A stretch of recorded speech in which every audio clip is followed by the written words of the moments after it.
Hi, I'm Jim Shooter, and you're listening to the Captain America Comic Book Fans Podcast.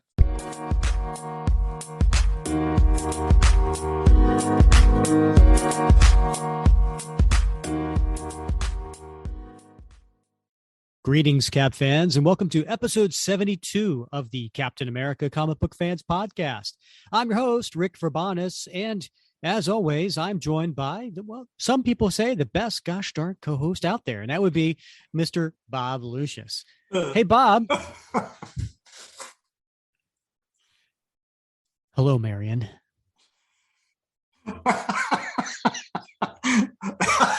Well, A, I don't know who those some people are, but they're greatly mistaken. And B, who the hell is Marion? Who's Marion? Who's Marion? Bob. All right, Bob. Tell me you did a little bit of research. What year is the comic book that we're covering today? What year did it come out?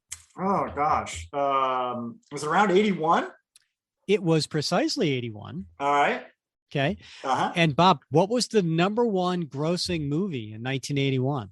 Oh, 1981.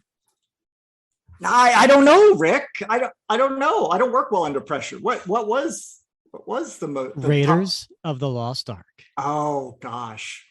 And the scene where Indy shows up to see Marion for the very first time. He hasn't seen her in 10 years. Yes. And he shows up to her bar. I think it's Nepal. And he says, "Hello, Marion." And there's this big shadow on the wall. That's all you see is a shadow. And then you see her reaction to the shadow. Mm-hmm. And there you go, Bob. That's my hello for you. Once again, trying to pull it full circle to what we're covering today. All right. No small feat, Bob. It isn't. I know. I respect that about you. I don't know. I was thrown off because I was wondering what's the tie-in to John Wayne, right? Because that's John Wayne's real first name, Marion. Mm-hmm. And so I was trying to figure out like what does John Wayne have to do with this? So, but Raiders a lot makes perfect sense now. Okay, great. Connected the dots for me. I'm glad you're on board. Yeah. So today we're covering Captain America issue number 260. Came out in 1981. You may ask, what is special about this issue? Well, it is a issue about prison reform. And you may say, okay, tell me more. Well, the actual title to this issue is called Prison Reform, and it's written by Al Milgrom. And normally Al's known as either a penciler or an inker or even an editor, but he has written as well. And this is an issue, like a one-shot issue that he wrote. And Bob, going on in Congress in 1982 was a bill for criminal justice reform. Right. And so there was a lot of conversation about that in 1981. Yeah. And so I think maybe that's what this issue was about, kind of what was hot topic at the time. So it's a fun story. Yeah. And we thought we would cover it today. Yeah. Well, you know why that was a big conversation, Rick? Tell me more, Bob. Well, I'm glad you asked. I'm sure you're familiar with the Attica prison riot that took place in 1971 up near Buffalo, New York, right? Everybody, yeah, right. Yeah, who could forget? Yeah. Right? Yeah, exactly. Right. Oof. Attica.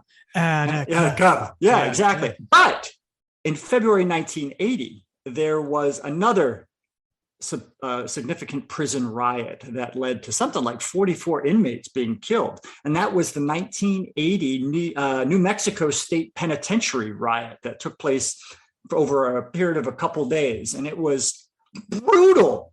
Prisoners killing prisoners. They called them the National Guard. It was a huge deal. It was all over the news back in early 1980. And that is what precipitated congressional action in the following years. And so I suspect that that story drove in part, at least, this issue.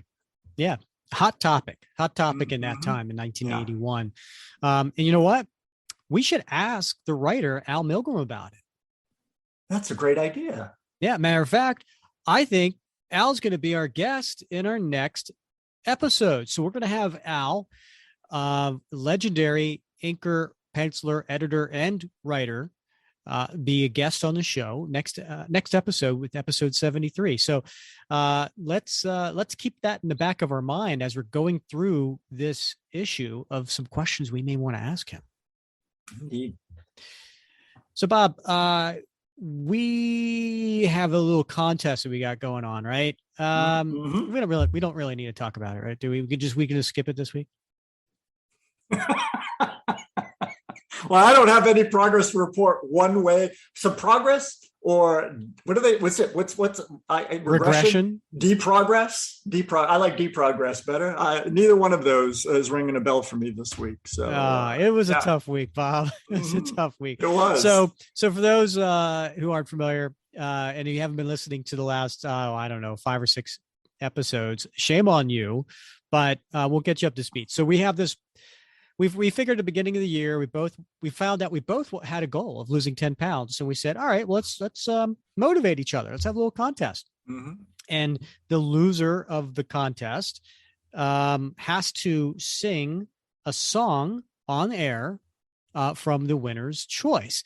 And we've had a few good songs that we've thought of back and forth, right? I said, if I win, you should sing Cyndi Lauper's Girls Just Want to Have Fun, or the Divinals, I Touch Myself. We both said Bette Midler's Wind Beneath My Wings. Mm-hmm. And then I mentioned last week All of Me, I think, which was, and then you had some good ones too. Yeah, a couple of Sheena Easton classics that I was sort of leaning on. Sugar Walls, Strut, maybe. You Could Have Been With Me. Any of those, I think. Anything for Sheena Easton would ring my bell. Isn't that a lyric in one of her songs? Ring my bell. Probably that's a different song. Oh, okay. Yeah. Sorry, I'm confusing it. Okay. Yeah. All right. Well, what do you got this week, Bob? What are your thoughts this week? If I were to lose, which is probably likely, what do you think I should sing? Well, it's I've been listening to a lot of different music this week. And so I am thinking either Gloria Gaynor's I Will Survive. Oh, yeah. You know it. You know it, girl. Yep. Or something a little bit later from about this time frame, a little bit of Irene Cara, Flashdance, What a Feeling. Ah. Yeah. You like to pick songs where I would have to gyrate at the same time. Yeah, I want to see you do that water thing in your new Captain America chair. That would be awesome. Oh, yeah. All right. Yeah. So, you did mention Sheena Easton, and so, which of course makes me think of Prince. And one of my favorite songs by Prince is Kiss. Oh, and I think I would love to hear it. Not only because we're not going to make you sing the whole song, maybe like 30 seconds, right? So I'm thinking more of the end of the song where it goes like this.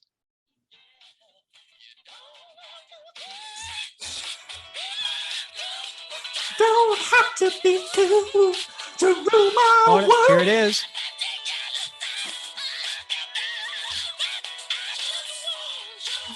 Extra time in your kiss. Oh yeah. All right. So I want to hear you hit those high notes. Yeah. Little sweet. Yeah. Nice. All right. So Bob, moment of truth. Where are you at since you started and since you are now? How much have you lost since the beginning? Oh, all right. Since the beginning, you caught me unawares here. I haven't lost any. So I am still down at 202.8. What? So, no, you were way more than that. Like last time we checked in, you were like at like 4.5 pounds or something. Yeah, because I started at like 207.8. And what do you now? Well, 202.8. Oh, so you've lost 5 pounds. I'm halfway there, yeah. But I haven't gained any or lost any this week. I'm just riding steady. So I'm sure that the big glass of stout and the bowl of potato chips last night, as I was eating and drinking my feelings, didn't help. So. Well, yeah, I've lost a little bit in the last week. All right. I'm now at a total of 3.5 pounds. All right. Okay. So I think I've lost a half pound in the last week. I'm- Not as much, because my goal is at least a pound a week, and this is only half a pound. So I'm only 3.5 pounds. I mean, I don't understand. Like my pants fit better. I look better, Mhm. but it's not as much as I had thought. So Yeah, it's deceptive how Mhm. slowly that stuff falls off the bones. Yeah. Yeah. I know. So folks, This would you be may be easier. listening to this contest all the way through like the fall.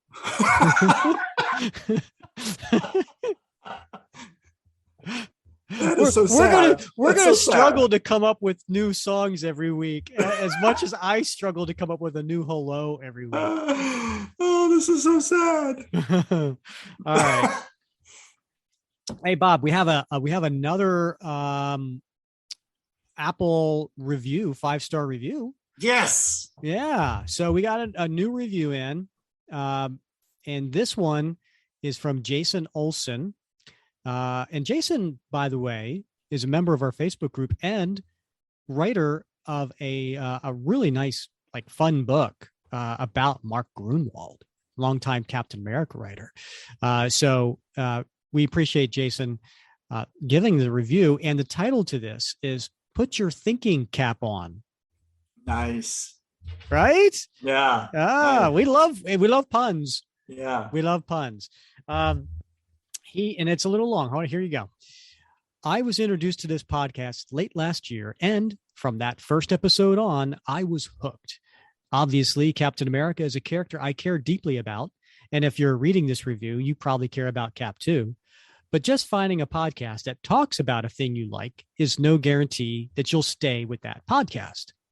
Rick and Bob make this work because they don't just like Captain America, they get what makes Cap matter. And they've got an engaging rapport and are both relatable and affable. It makes for a great podcast. I've spent a lot of time writing and thinking about Captain America comics, and when you get into academic end of analysis, it becomes easy to lose track of what matters. And Rick and Bob's love of this character and his comics, and their willingness to find the joy that drives these decades and decades worth of stories, is awesome. But they're also unafraid to delve into challenging themes, something long a part of Cap Comics. If you care about Captain America comics, then this is absolutely a podcast for you. Why, thank you, Jason. That was, I don't know if you get paid by the word, but this was a fantastic review. So thank you very much. I'm not crying. You're crying. No, Bob, you're affable. That was a great review. Really, that means a lot when folks take the time to make those reviews. And yeah, man, Yeah, my day's been made. 100%. So now that's 7, Bob. That's 7 since we started the bribe of the next 10 people. We'll randomly pick 3 to give away a what would Cap do challenge coin. So we're 70% there, Bob. We need 3 more 5-star reviews, and then we will pick 3 and send this out to you. Okay, Bob. All right. I think we could get to the story. So let's talk about this story. We mentioned it in the beginning of the this came out in 1981. The cover date was August, so probably hit the racks maybe like in June or something like that. We mentioned it was written by Al Milgrom. The penciler is Alan Kupperberg. Now, Alan, if that name's familiar, but you can't place him, it's probably because he wasn't well known for like a particular series. He did in from like the course of this, the late 70s and the 80s. He did a lot of fill-ins. And I think the longest run he had of anything was when he drew for backup stories for Marvel Tales. He drew that for like 3 years, and it was the Spider-Ham stories. That was like probably the most regular gig. But he's done a lot of fill-ins here and there. So for Captain America, this is actually his second issue. He did one with 240 and then he comes back next year and does 271. So he only did 3 issues of Captain America. However, he's no stranger to Captain America because he did draw him in a few years before this in The Invaders. He did, I want to say, that was actually, I take that back. That was a nice little run for him. He did issues 29 and 30, and then he came back and did 32 through 41. So so if that name's familiar, you probably know him from The Invaders. Mm-hmm. The inkers are listed as Quick Draw Studios. Now, Quick Draw Studios it was led by a longtime inker, Frank McLaughlin. But you just don't know which pages were his and which pages were some of his associates. And then also Al Milgrom did some pages on here as inking. Colorists, we've got a few. We've got Doc Martin, George Rossos, and Don Warfield. Letterer, longtime letterer, Jim Novak. And then the editor, Jim Salicrup and Bob Budiaski. So, and actually, you know what? I take that back. From notes I read somewhere else, Al did the inks on the last few pages, 18 through 22. All right, Bob. So let's talk about the cover. If you saw this cover, you would immediately recognize it as just an amazing cover. And the cover is done by Al Milgrom. Mm-hmm. Now, it is 50 cents. And it has the Marvel Comics Group bar across the top. And in the corner box, we have still remaining the John Byrne Captain America that's charging from the corner. But the cover is amazing in its simplicity. So we have Cap, and it says behind bars. Now, it's the Captain America red, white, and blue logo. From that time period, with a little bit of a what would you call that? People at home can't see my hands, Bob, but it's kind of like I wouldn't say like a little hump, like like a little curvature. That's the word I'm going for. Yeah. Okay. And then so there's these bars, right? There's 7 bars, white bars that Cap is standing behind, and he's got his arms stretched out. Now he's in his Captain America uniform. You can't see the shield, and he's got his arms stretched out, and he's got his hands wrapped around the 2 furthest bars from each other. And he's got a dour look on his face. He looks angry yet determined. And then behind him is a shadow of a window with bars on it that's being reflected on the wall behind him. Now, outside of the red, white, and blue and black that's used to do Captain America's uniform, the background is the same color blue as his costume. And then when I mentioned that window behind him, the bars are blue that blend in with the wall, and then the white is the outline of the window. So there's light coming in. Right. And it's creating shadows of the bars on Captain America's uniform. And it's just an amazing use of colors blending into each other. And when we talk to Al next episode, I know he has a particular artist that of a style that he emulated for this cover. Huh. I didn't know that, Rick. I'm looking forward to having that conversation, because I think one of the hottest artists today is a guy by the name of John Tyler Christopher. Are you familiar with JTC? Well, those 3.75 inch retro Hasbro figures that sort of they're like phase 1, phase 2, phase 3.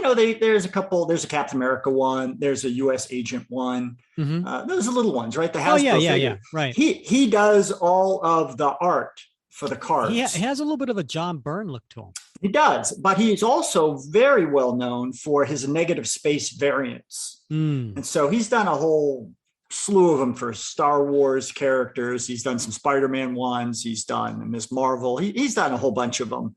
Moon Knights that have this same sort of effect where the background color is the same color as part of the the character's outfit or uniform or costume, and so Mm-hmm. it blends in. Really, I've been bugging him constantly to do a Captain America negative space variant cover.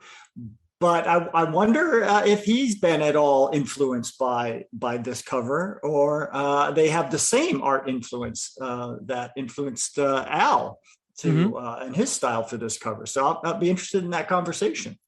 Yeah, I'm looking forward to talking about that with Al.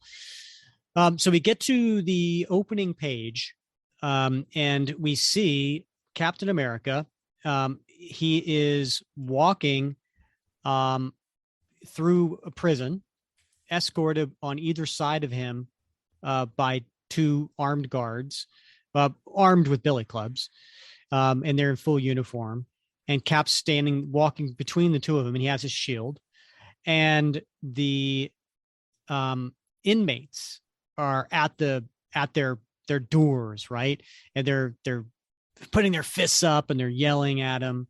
And the first one's saying, well, look what popped in for a visit. Captain America himself.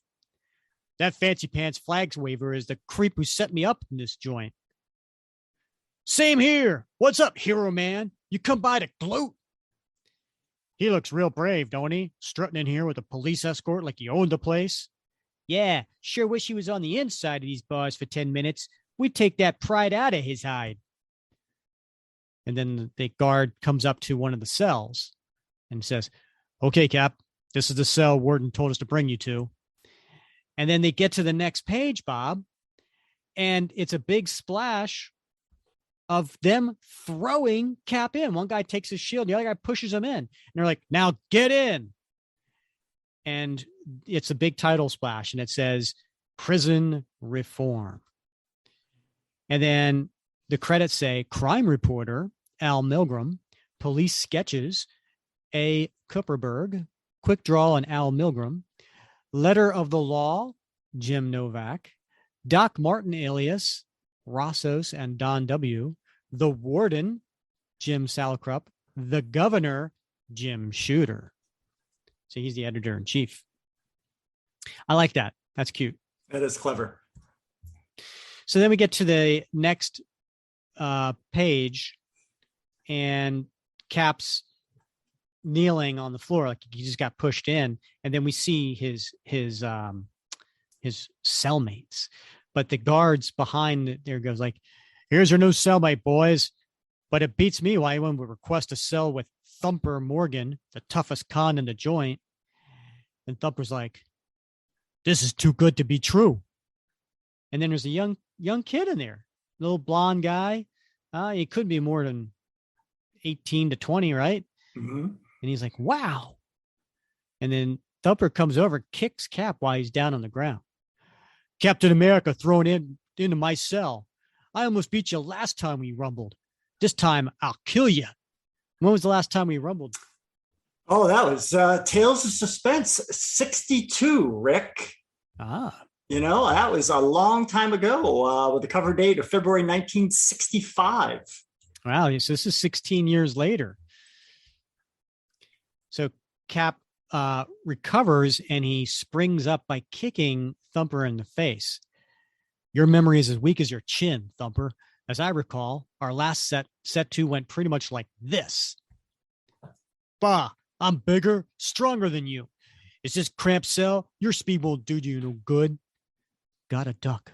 Block that stool with my shoulder. Give it up, hero. There's no room to run. Thumper, Captain America doesn't need room to run. And he comes up with both fists and he hits him in the face, and it says, kapow!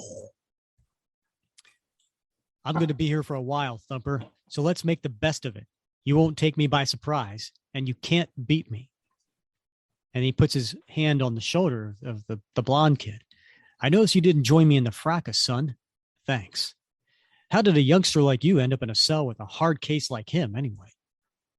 And then we get the backstory of this young lad, and we see through flashbacks. Hey, I ain't no kid, Cap, and the name's Zach, Tony Zach. And as for how I got here, my folks never had no time for me. The old man just thought I was trash. Mom did the best she could, but that was never enough. I took to running with a gang in the Bronx. Of course, I had my share of trouble. Got more than my share of trouble one time when the gang decided to go big time, pulling some real dough from the man instead of cutting on each other in the streets. My ma could have used that money. Too bad I was slower than my buddies getting out the back way. Like I said, I had my share of trouble. When I came up on this felony rap, well, the judge wasn't exactly what you'd call sympathetic. So here I am. A lot of kids had it rough, Tony. My own situation when I was a boy wasn't so much different. But it's no excuse for turning to crime. Not if you can't do any better than that 2-bit robbery attempt, it ain't. But we're taking real good care of little Tony here, putting him through school. He'll be as tough as savvy as they come by the time he gets out of here. Right, kid? Yeah, sure, Thumper. That's right. And then Cap looks off and he's looking outside the cell door. Warden Michaels was right. This is a typical case of the prison system taking a young offender and turning him into a hardened criminal. It exposes him to desperate, hopeless men who teach him the tricks of their dishonest trades. It's a system that must be changed. We need to ask Al about that. Mm-hmm.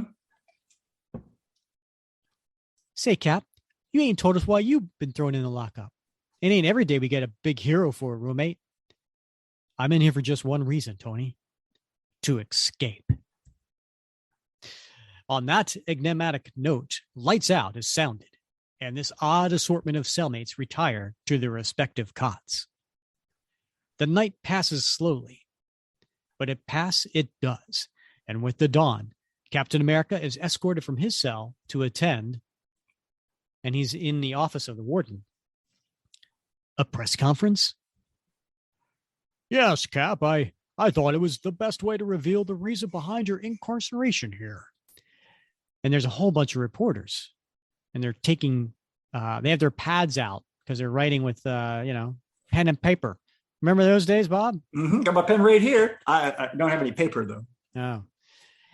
And there, one young lady reporter says, and just what is that reason, Warden Michaels? Right to the point as usual, eh, Hildy? Well, you are certainly well aware of the controversy that has surrounded this prison in recent months. As you know, the former superintendent, Carlson, had authorized the installation of a huge magnetically powered door, which is to have kept the prison secure. The only thing which could open the door was a certain sequence of sound waves. Carlson chose to be overly ironic. The sound he chose as the key was the name Captain America. The consequences were inevitable. And we cut to that scene, and here's this huge magnetic door, and there's a bunch of convicts all standing around. And one guy says, so who sent you up this time, Eddie? Can you believe it? It was one of those costume creeps. Captain America. And then all of a sudden, the gate, it's opening. Well, what are we waiting for? Let's bust out of this hole. By lucky coincidence, a contingent of guards was passing the doors at that precise moment. A catastrophe was narrowly averted. No real harm was done, but somehow the papers got hold of the story. Local citizen groups were up in arms. The magnetic door was replaced with a more conventional model, and Carlson resigned. I took over. But the people demanded further reassurance. That's why I've asked Captain America to come here. Cap and I had occasion to serve together during World War II. And as you can see, he's weathered the years somewhat better than myself, but was still more than willing to do a favor for an old friend. When I explained my problem, Cap suggested that we imprison him like an ordinary inmate. He would attempt to escape in order to verify just how secure the prison truly is. Cap, you've been awfully quiet. Tell me, if you're a friend of the warden's, how can we really believe that you'll try your best to break out and chance embarrassing him? Because, Miss Hildy, I give you my word. Captain America's word. That's good enough for me. Got to phone the story in. The chief will kill me if we get scooped by the bugle again. But all this time, Bob, there's been this older looking guy kind of standing around, short, bald, and he's wearing prison fatigues. And he thinks to himself, ha, I knew this trustee job would pay off for the old deacon sooner or later. I could use this information to help me break myself out of stir. Guard, if you'll return Captain America to his cell now. Yes, sir. Now that he's gone, I have one more surprise to reveal. This new surveillance system that we have installed during my tenure here. Captain America is not aware of this system, which will make his escape efforts that much more difficult. Further, it will allow you to witness firsthand the prison routine. And there's this whole wall of video monitors, Bob. And as the long day wears on, they're watching the day-to-day of all the inmates, and particularly Captain America. And the reporters are just drinking coffee, having a cigarette, yawning. Oh, this is worse than watching daytime television. Oh, I don't know. Have you watched All My Children lately? Kidding aside, guys, exercise in the yard, work in the laundry, a couple of meals, then back to their cells. What a boring, tedious life. My point exactly. Such an existence does nothing to rehabilitate these perennial offenders. That's why I propose a system of sweeping prison reform to educate, to enlighten, and instill hope in these men, to prepare them for a useful life outside of prison. But first, the security of the prison itself must be established.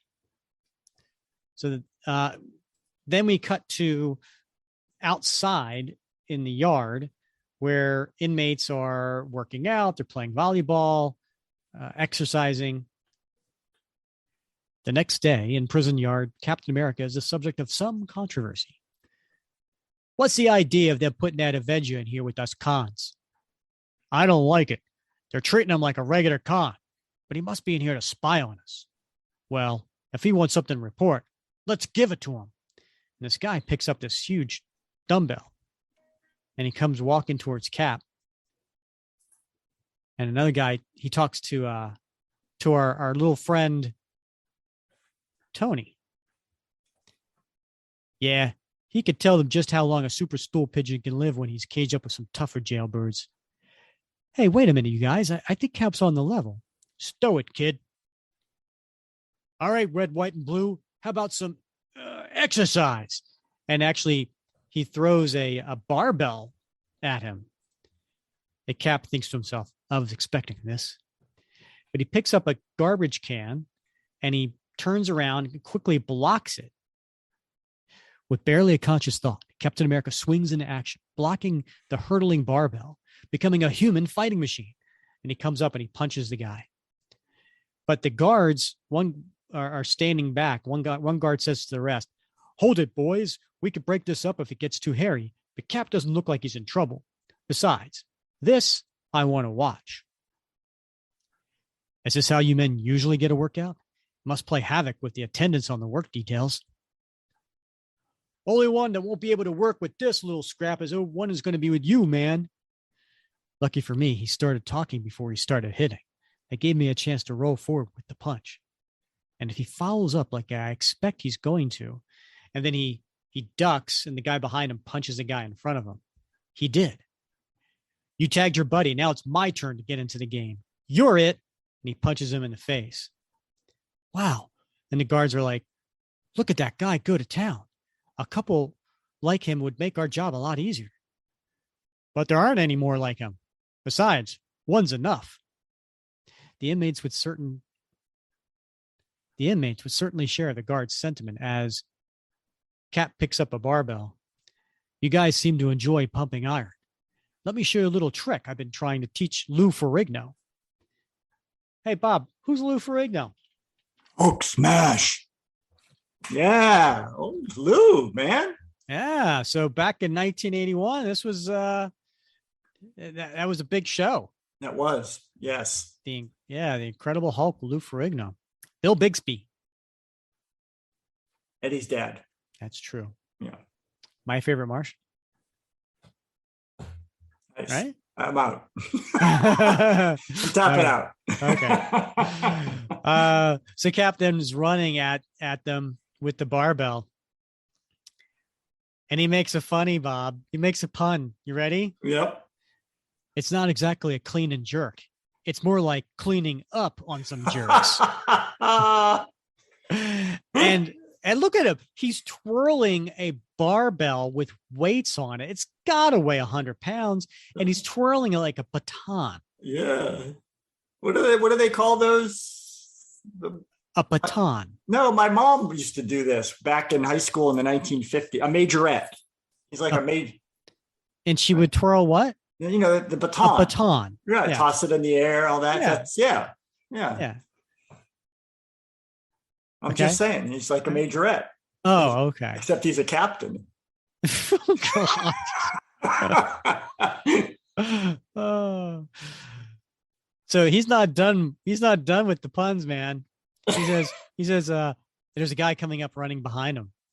And he says, but remember, fellas, when working out with weights, always have a backup man who can lend a hand in case you let anything slip.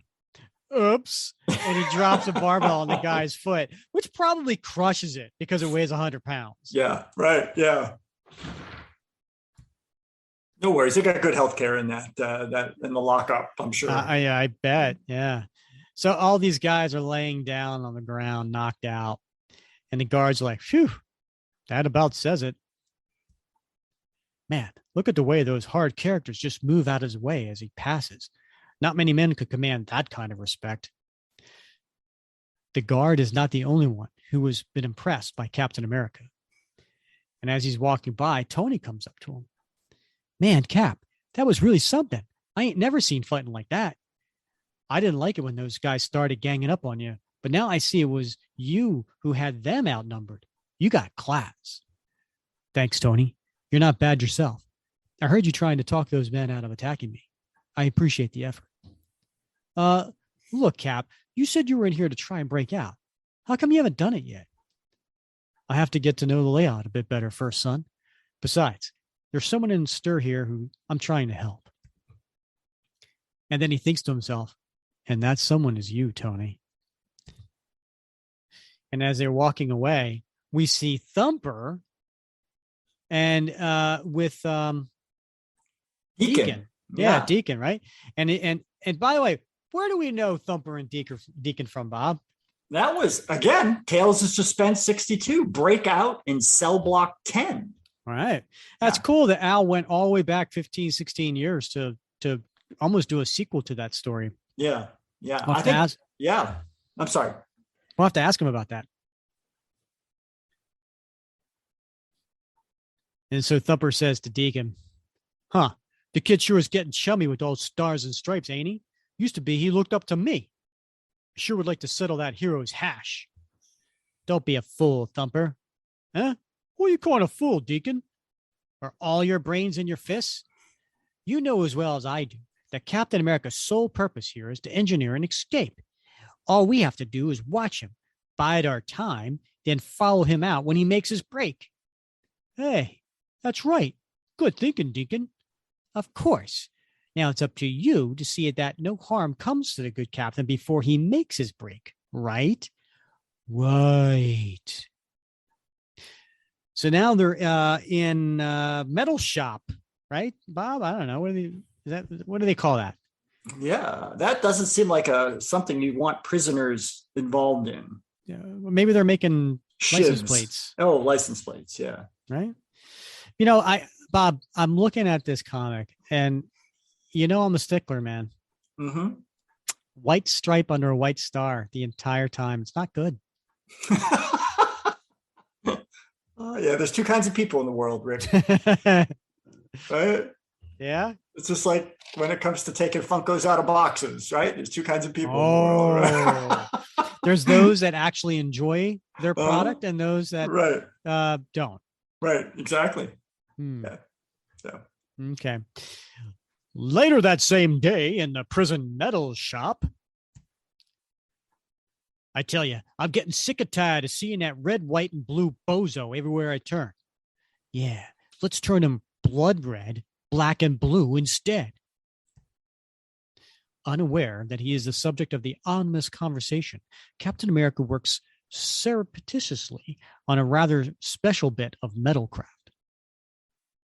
Did I say that right? Nicely done. Thank you. I've got to be careful. No one sees me working on this makeshift miniature version of my shield. It'll come in handy when I finally make my escape attempt. Hey, you guys, the guards are grabbing a cup of coffee. Now's our chance. You don't have to tell me twice. And then Thumper sees what's going on about these guys coming up behind Captain America.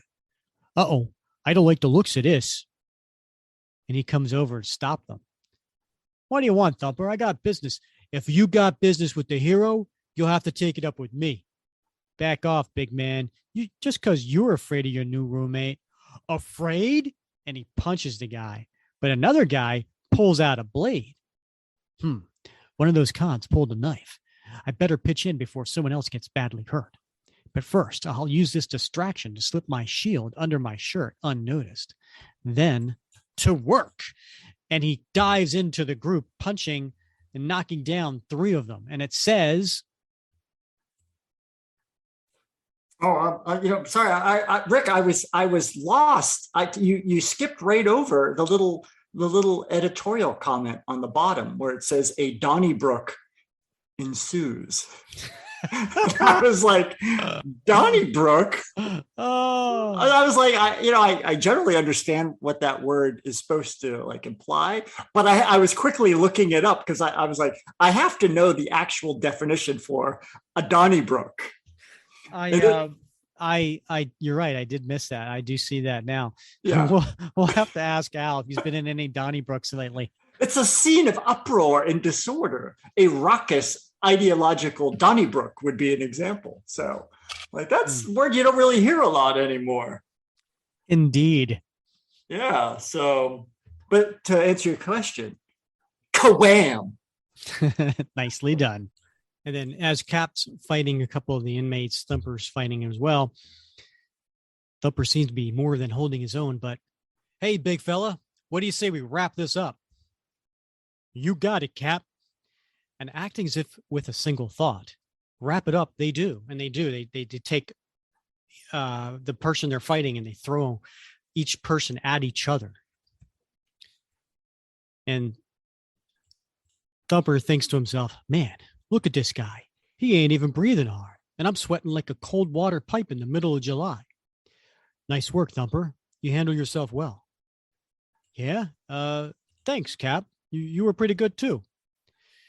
This newly formed Mutual Admiration Society's first meeting is interrupted as the guards at last arrive on the scene.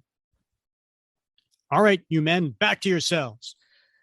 Your privileges are going to be revoked from now till doomsday. Who's responsible for this anyway? I'm afraid I am, officer. Huh? My presence here is unfortunately causing undue friction among the men. Don't punish them. I'll take full responsibility. Well, okay, if you say so, Cap. Hey, how about that? Captain America stood up for us. Ain't that something? Maybe we had that guy pegged wrong. And then there's Tony thinking to himself, I don't get it. Say, Cap, Thumper's been on your case since you got here. Why'd you want to go and help him out? I don't like seeing anyone ganged up on Tony, not even a foe. Some people would probably say I'm a sucker, but I guess it's just my nature to want to help out the underdog. Understand? Yeah, maybe I do. I want to stop here, Bob. Mm-hmm. To me, this is the essence of Cap, right? I don't like seeing anyone ganged up on, not even a foe. I admire that. Right. You know, I really do. I strive to be like that. I try, I don't like bullies, Bob. Right. And I'll be honest. I don't deal well with very assertive people, my personality tends to get a little uncomfortable around that. And when people start bullying either verbally or God forbid physically, I just don't like bullies. That said, if there was a foe, someone who wished me ill will and tried to physically harm me, and they were being bullied and ganged up on, I don't know if I could, do the same thing that Cap does and go to that person's rescue. I mean, that's something to strive for. I don't know. That's a characteristic, I think is, I don't know, really admirable. The thing I think you're absolutely right. And I think the thing about Cap is he's all about applying the minimum amount of force necessary or the minimum amount of violence necessary to do the job that is necessary, right? To stop what he is trying to stop. And so even in the case of a foe, piling on is antithetical to that spirit, right? Of you do what is necessary to stop the threat, but you don't go beyond that, right? Because that's unethical. It's unethical to do that. And so I think we're seeing a little bit of a hint of that, right? He does just enough to put an end to what's going on, but he doesn't go beyond that, and he doesn't want anybody else to pile on in that situation. Yeah, well said. Well said. I think that's part of the integrity that he has and the compassion he has, which are two characteristics that we felt strongly about to make it onto the What Would Cap Do challenge coin, right? Like there's 8 characteristics that we have on the coin. And I think integrity and compassion, which are 2 of them, I think fall into this category. And that's, I don't know, something to admire about this character. Yeah, I think, this is something it's contemporary, it's historical, right? I mean, we have to think about the ethics that are involved here. And I think maybe we don't reflect on that, but it's become sort of acceptable in society to just keep pummeling, right? To keep pummeling your opponents, your who you view as the bad guy or the bad gal.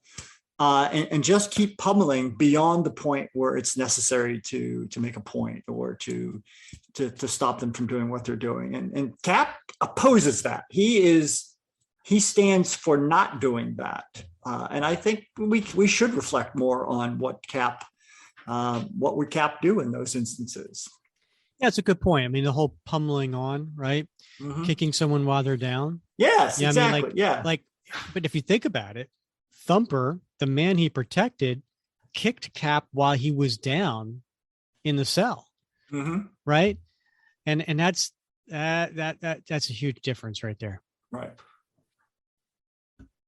So, as Tony and Thumper are being escorted away with the other prisoners, being herded back to their cells to cool down, Thumper, I saw what happened in there. Those guys were going to jump Cap, but you stopped them. How come?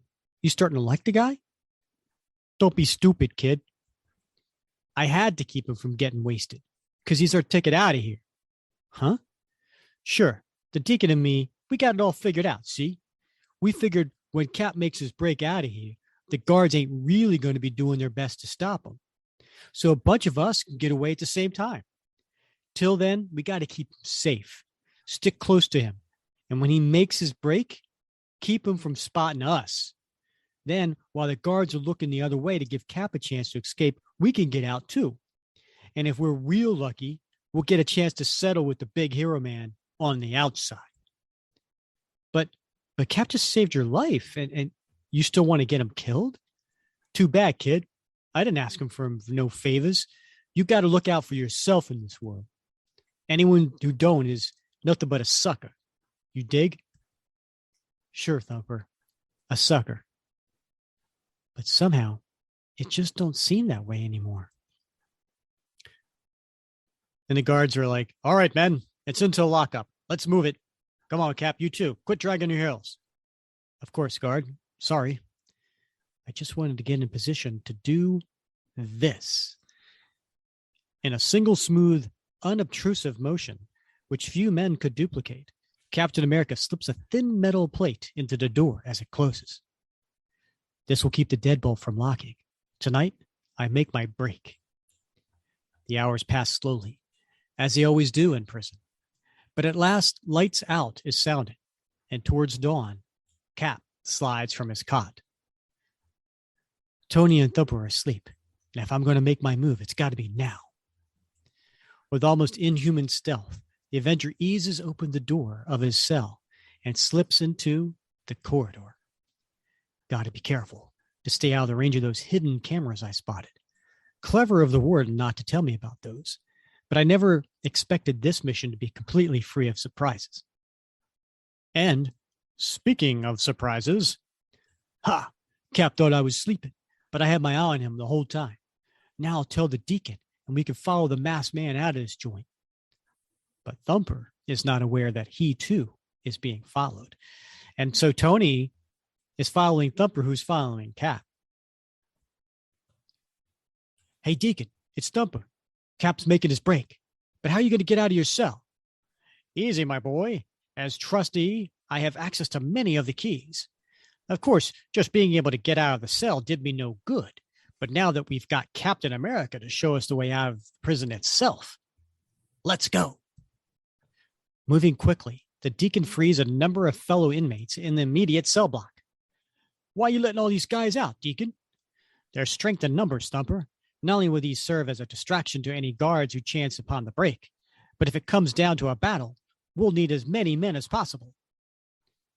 As the desperate convicts dash through the halls of the prison, they are unaware that their actions are being monitored by the hidden cameras Captain America strove so hard to avoid. And in the warden's office, Warden, there's a jailbreak. What? And look, Bob, he's so surprised the pipe's falling out of his mouth. Looks like Walt Disney there. He really does, doesn't he? Yeah. But it's just regular inmates. Captain America isn't even with them. And one of the reporters like, well, I got to get this all down. I could win the Pulitzer Prize. And he pulls out his microphone so he could record into it. It was a dark and stormy night. What's that too, Bob? It was a dark and stormy night. I don't know, Rick. What is it too? You know, really? I don't know. That's a famous book. Is it Mickey Spillane? I don't know. You should look it up. It's so famous. I gotta Google it. Hold on.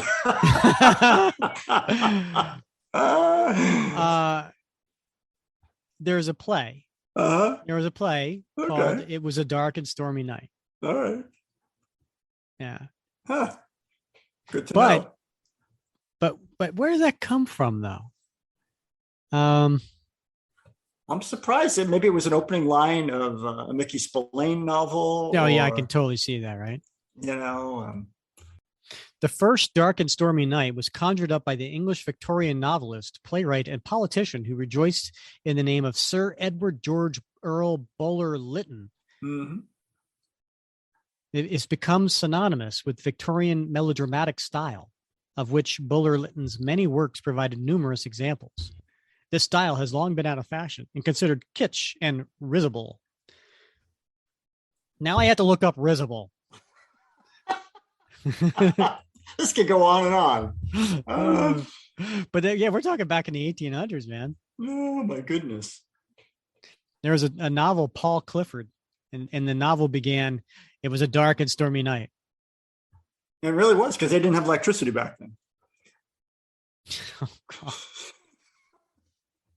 It was also used frequently as a comic device in Peanuts by Charles Schulz. I did not know that. Yeah, where that might be where I remember. That's probably where I know it from. God, no, it wasn't literature. It was from the comic strip Peanuts, where Snoopy was sitting on top of his little red Right. doghouse, right? Yeah. And he's sitting there with a he's sitting there with a typewriter. Yeah. And it's typing. It was a dark and stormy night. Yeah, that's probably where it's from. I imagine you're probably a bit behind on your 1830s Victorian English literature. Just a tad. Just a tad. The meaning to catch up. Yeah. Alas. All right. Meanwhile, Captain America moves like a swift, silent shadow, hurtling through the dark recesses of the prison. In his wake, the guards, alerted by the warden, make short work of those prisoners who struggled vainly to match the flashing speed of the red, white, and blue Avenger. And then it's a pretty cool panel in the middle of this page. Because Bob, I'm a sucker for when they draw Captain America like moving in motion all in the same panel. So it's like, and the coloring is faded, so you can see that it's not, whatever. Yeah. So this middle panel is two guards on the bottom floor talking to each other, and Cap on the second floor above them is jumping from one side to the other, but he's using the lights as like almost like a chandelier to kind of like swing to the other side. So I thought that this is pretty cool. And one of the guards says, "Can you believe this, Frank? We're told to be on the alert for Captain America making a break, and a bunch of our regular customers lights out instead." "Yeah, well, nobody's going to get by us. You'd have to have wings to make it across this floor unseen." And of course, he made it across unseen. And he's got wings. So Cap's swinging. So there's been a real prison break. It's just a matter of time before they realize I've escaped. If things get out of hand, I'll have to forget my own escape and help the guards. Meanwhile, I'll double back to my own cell block. Once they know I'm missing, they'll never expect to see me be around there. And then out of nowhere, Tony comes. "Cap!" "Tony, man, you're a hard guy to keep up with. If you hadn't come back this way, I never would have caught up with you. Listen, man, Thumper and Deacon escaped. They was planning to follow your lead to blow the joint, then kill you. I had to warn you." I suspected something like that when I heard there had been a breakout. "Thanks, Tony. But our first order of business is to get you back in your cell." And he grabs Tony and throws him in. "Hey, let me down. What you doing?" "I don't mean to seem ungrateful, Tony, but life will be easier if you're safe and sound back here, rather than caught in the middle of a jailbreak attempt." And then he jumps from the second floor to the first. "Now, to put the final part of my plan into action. First, down to ground level. Then I'll use my makeshift shield to pry the courtyard door open. It's tricky. Have to apply just the right amount of leverage at the exact angle. Did it. And now, the moment of truth. Because he's outside on the grounds now. Can even I throw this poorly balanced hunk of metal with enough accuracy to serve my purpose? One chance is all I'll get. It won't return to me if I miss, like my own shield." He tenses his powerful body, coiling like a spring. Then in one movement, fluid, yet at the same time explosive, he hurls the disc, and it slices the rope of the flagpole neatly in twain. Success. I had to cut that line near the top of the pole in order to get sufficient slack to try this. And he takes a headlong running start, grabs the swaying coil of rope, and with a Herculean effort, bellied by the grace with which it is executed, he clears the wall. I'm at the height of my arc now. Got to twist my body in midair, get the extra bit of momentum that will take me over the wall without getting myself crippled or killed when I make the long drop to the ground. Back within the prison walls, Cap's feat is viewed with an equal mixture of awe and frustration. "I can't believe it. Did you just see what he just did?" "Yeah, man. And we was following him out so he could lead us out of here. Ain't nobody can make a jump like that." Nuts. That's speaking of Charlie Brown. Right. Nuts. And then the police surround the escapees. That's right, boys, and you're going back to your cells right now. This is the last of them. Call the warden, let him know. The break is over. And, as if on cue, the massive doors of the prison swing inward, heralding the return of Captain America. Okay, warden, so you caught us, but Cap escaped. Your prison's a bust. You failed. I don't know what to say. Warden, I'd like to recommend leniency for those convicts who tried to escape. Again, I feel as if I was my presence here which stirred them up. I'm sure under your progressive program of prison reform, they'll begin to respond favorably. I especially like to put in a good word for young Tony Zach. You were right. He's not a hardened criminal. With proper counseling, he can become a productive member of society. Of course, Cap. I'll definitely review his case. And then the reporters are there. But warden, what the con said was true. Your system failed. How can you seriously consider a more liberal prison system when your security is so poor that men can escape? But remember the young lady reporter. Hildy. Yeah. Now, wait 1 second, fella. Men did not escape. One man escaped. The warden system, even under these extremely unusual conditions, worked. I think his proposals for reform should be given a chance, too. And that's the way little Hildy's going to write it for her paper. Besides, that one man who escaped, that was no ordinary man. That was Captain America. When you try to imprison him, you might just as well try to cage the very spirit of freedom itself. The end. Wow. What'd you think, Bob? Yeah, it's a pretty good story. And I could see, I mean, it was very timely at the time. I mean, we're going to talk to Al about it. But, you know, one of the things that really precipitated that New Mexico State Penitentiary riot and all the death and destruction that came there was the overcrowding. It was the way the facilities were, degraded. It was the poor food. Lots of things were going wrong. And so people were speaking out about prison reform at the time and the importance of that. So I could see how that might have influenced this. Yeah. Now it's an interesting, timely story. And here it is, 40 years later. Mm-hmm. I would be, ignorant to say if I know whether or not a lot of prison reform has been made. I would assume so in the last 40 years, especially in today's times.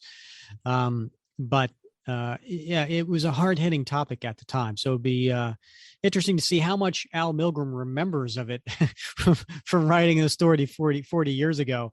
So that'll be an interesting conversation. Yeah. Well, it's also interesting. I mean, if you think about it, this was how many years after Tales of Suspense 62? About 15 years, right? Mm-hmm, about that. 15 years after this, right? Mark Wade in volume 3, issue 260, had another prison reform story about the use of private prisons for immigration and naturalization detainees.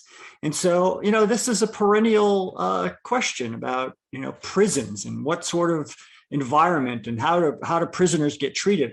Is it punitive or is it a progressive form of remediation? Right? Are they trying to remediate prisoners to make them productive citizens or simply punishing them? So, this is a conversation that I think keeps going on. Yeah, I agree.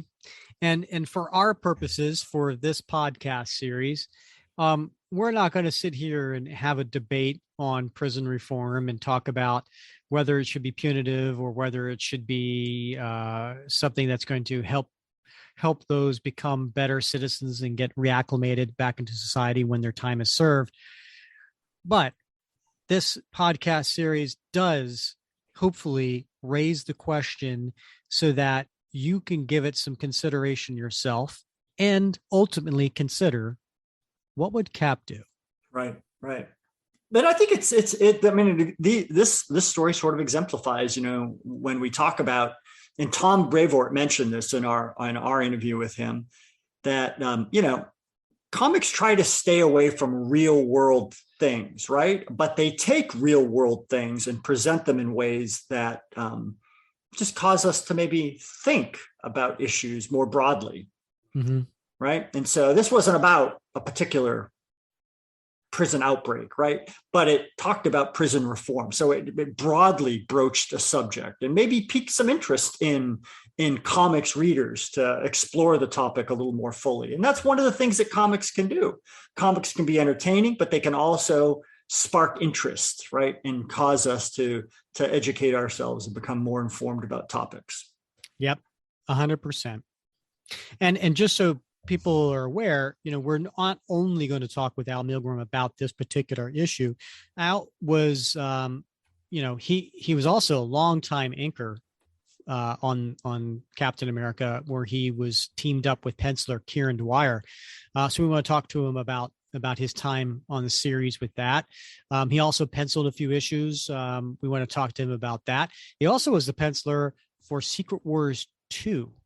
The sequel, and which also starred Captain America. So we want to talk about him about that and a few other things as well. So come back next episode where we'll cover conversation with Al Milgrom in episode 73. So I think that about wraps it up. No pun intended. So Bob, as always, it's been fun wrapping Cap with you. It has. I can't wait for the next time. All right. He's Bob Lucius. I'm Rick Verbanis, and you've been listening to another episode of the Captain America Comic Book Fans Podcast.